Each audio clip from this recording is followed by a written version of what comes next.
Hello, welcome to Will Take Photo. I'm Will, this is my office. I'm sorry it's a mess, but I just moved. So today I'm talking about how much YouTube I watch. I've watched YouTube for a very long time. I've watched a lot of it for a very long time. When I first started, I wasn't necessarily watching a lot of camera gear or photography content. This specific habit started shortly after clicking with the hobby on a vacation. And so while I was, working at my desk at a full-time corporate job or stuck at home, I just wished I was outside with my camera taking pictures. And when I couldn't be, I could at least watch people who were doing what I enjoyed. Ingesting a large volume of photography content allowed me to game out some strategies with techniques and gear that I should be using once I got into the field, but I'd be lying if I said it was entirely productive. At times, following tech YouTube can feel like tuning into the home shopping network. And I've been ambivalent to discuss this subject because I feel like it's hard enough to make a living wage as a creative. If a camera manufacturer is willing to supplement the income of or assist in the content development pipeline of photographers and videographers, really, who am I to judge what takes place? As such, I don't have discrete criticisms for particular creators. I'm just hoping to discuss my own specific consumption pattern and how I think the tech entertainment industry influences it in specific. So my entry point into the photo hobby and now photo work was from just being an AV geek, Googling gear. I wanted to see how I could improve the video on my Fantasyland YouTube channel. This is a now dead channel where I used to review foreign films. In this period of my life, I was traveling more than ever I had for work, friends' weddings, and trips with a travel-obsessed partner who is now my wife. I was looking for creative outlets that allowed me to spend less time on the computer. One of the things that I tried and ended up getting obsessed with was street photography.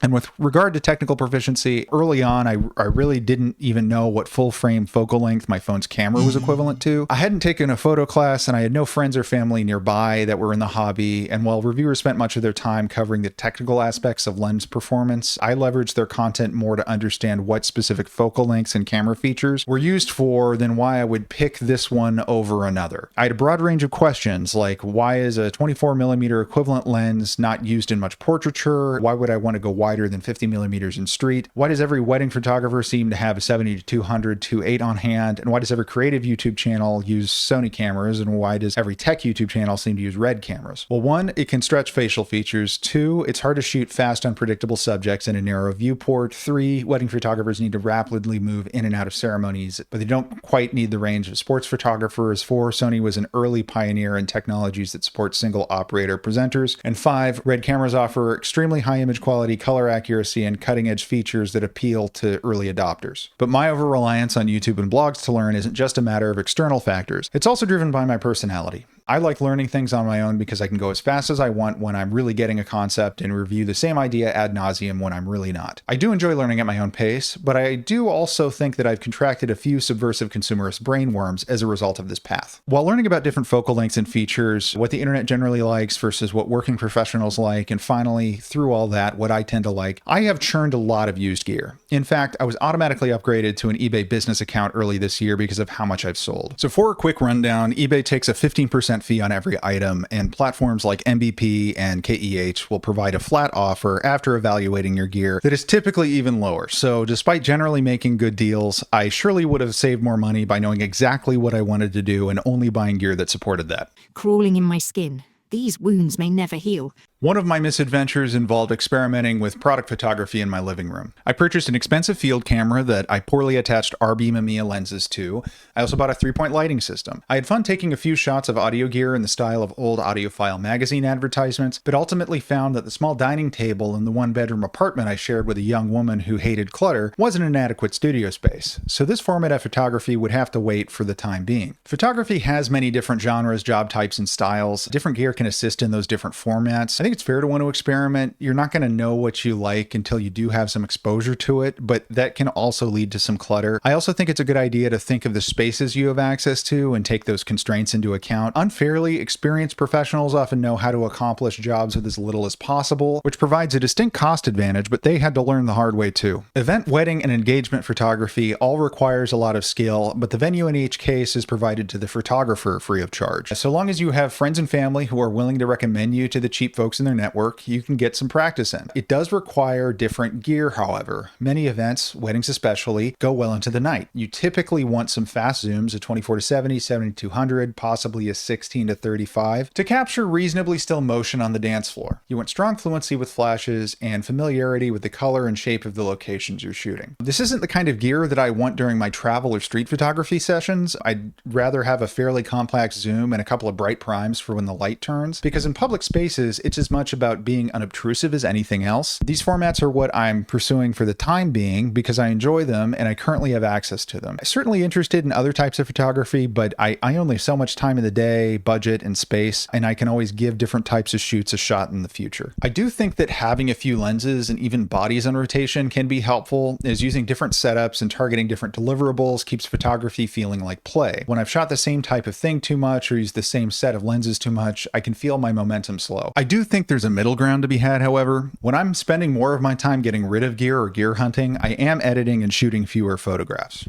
Similarly, good books like Light, Science, and Magic, An Introduction to Photographic Lighting by the equally lengthy Phil Hunter, Stephen Biver, Paul Fuqua, and Robin Reed, and Lindsay Adler's The Photographer's Guide to Posing, Techniques to Flatter Everyone, have provided a different, albeit less literal change in perspective that have made making images more fun. Though without a good grasp of the exposure triangle and the experience with different focal lengths that I gained from fumbling around in the dark for years, it surely would have been more difficult to comprehend their instructions. A more pragmatic person would have started with an intro to photography book, but that just never occurred to me for some reason. So I've given a rundown of my experience and what of it do I think would be helpful to newbies starting out. Generally speaking, I recommend buying used lenses as long as they're in good condition from reputable sellers. It can be a lot cheaper than buying new, and well taken care of lenses tend to hold up over time. Frankly, well taken care of camera bodies also tend to hold up well over time, but I'm not trying to take an overly authoritative Dave Ramseyan approach to purchasing advice. New photographers are often drawn to the excitement of new camera releases. I certainly have been there too. It's not the end of the world, and new camera bodies do tend to hold a reasonable amount of value over a 3 to 5 year period. However, if you can stand using something a bit older,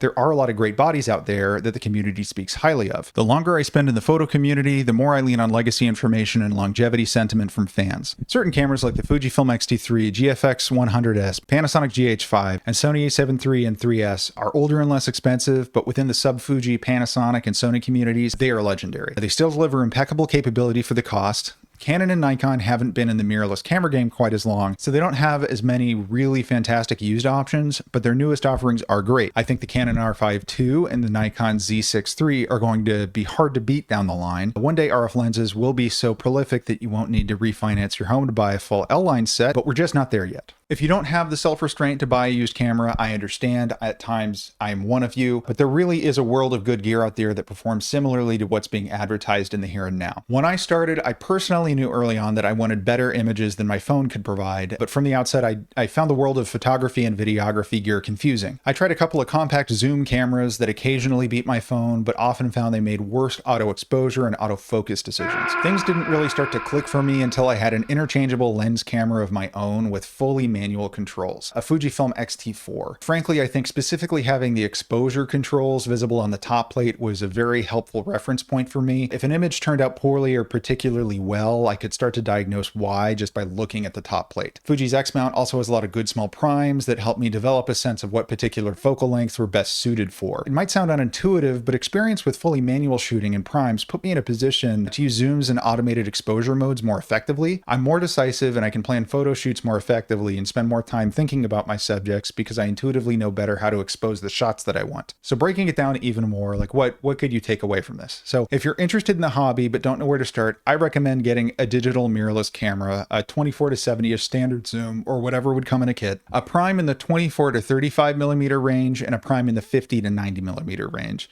It would be cheaper to buy a film camera or a DSLR, but I recommend mirrorless instead for 3 reasons. One, you'll be able to see the impacts of your exposure adjustments in real time, and I do believe this speeds up learning. 2, the gear you purchase will work for the foreseeable future. It could be resold, or if you like it, you can keep it. 3, your cost per picture is virtually zero. This would be the same for a DSLR, but you're not going to gain the first 2 advantages. You're free to make as many bad pictures as it takes until you start consistently taking good ones. Frankly, how good you are from the outset is irrelevant. If you're spending a significant amount of time with photography, either for the first time or you're picking it up again, you're just going to improve really rapidly, and your sense of what's good and bad is going to change. I recommend shooting with primes as a newbie as well because they'll teach you the constraints of their focal length. While we're at it, an introductory book to photography wouldn't hurt. Seeing as I've never read one, I recommend doing a little digging yourself. Reading's definitely more time efficient than watching video content when you have the energy for it. How would I personally pick my gear? So despite my earlier complaints about current tech entertainment culture, this kind of content is really useful for gear that isn't being actively marketed. Before sites like DP Review or YouTube, you'd have to look at magazines because gadget and camera coverage is pretty much